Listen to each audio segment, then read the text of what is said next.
ஒருவன் என்னை பின்பற்றி வர விரும்பினால் அவன் தன்னைத்தானே வெறுத்து தன் சிலுவையை எடுத்துக்கொண்டு என் பின்னே வரட்டும் என்று மத்தேயு 16:24 சேசு கூறுகிறார்.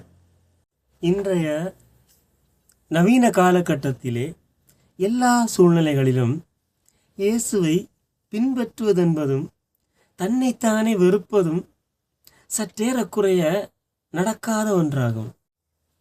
அந்த காலத்தில் ஆகச்சிறந்த நாவன்மை கொண்ட அச்சிஸ்ட சாமிநாதர், ஆங்கிலத்திலேயே டொமினிக் டி கூஸ்மான் என்ற போதகர் ஒருவர் இருந்தார். இவர் மக்களை தன்வயப்படுத்தும் ஆற்றலை கொண்ட பேச்சு திறன்மிக்க போதகர். இந்த போதகர் இப்போது நம் பங்கில் பங்கு தந்தையாக இருந்தார். ஒரு திருப்பலியை கூட தவறாமல் பங்கேற்போம்.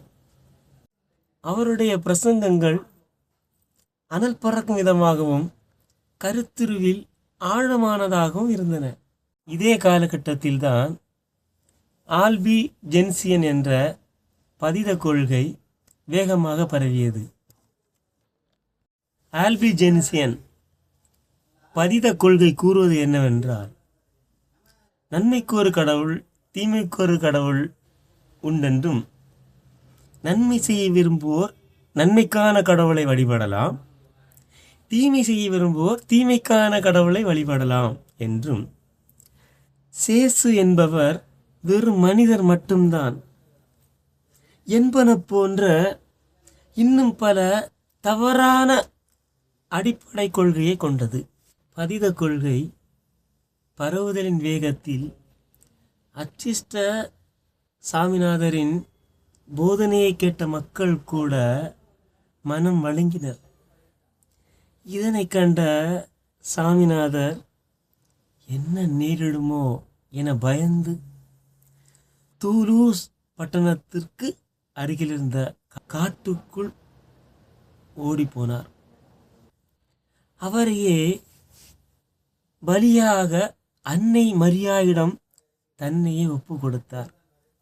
அவர் மரியாயிடம், என்னை முழுவதுமாக உம்மிடம் ஒப்பு கொடுக்கிறேன் என சாப்பிடாமல், தூங்காமல், நீரருந்தாமல் கடின தவ முயற்சிகளை மேற்கொண்டு 3 நாட்கள் அழுது மன்றாடுவதுமாக இருந்தார். சாட்டையால் தன்னை அடித்து வருத்தி கொண்டார். எந்த அளவுக்கு என்றால், அவருடைய உடல் புண்ணாகி முழு வலிமையை இழந்து இறுதியில் மயக்கமுற்று விழுந்தார். அப்போது தேவ அன்னை அவருக்கு தோன்றினார்.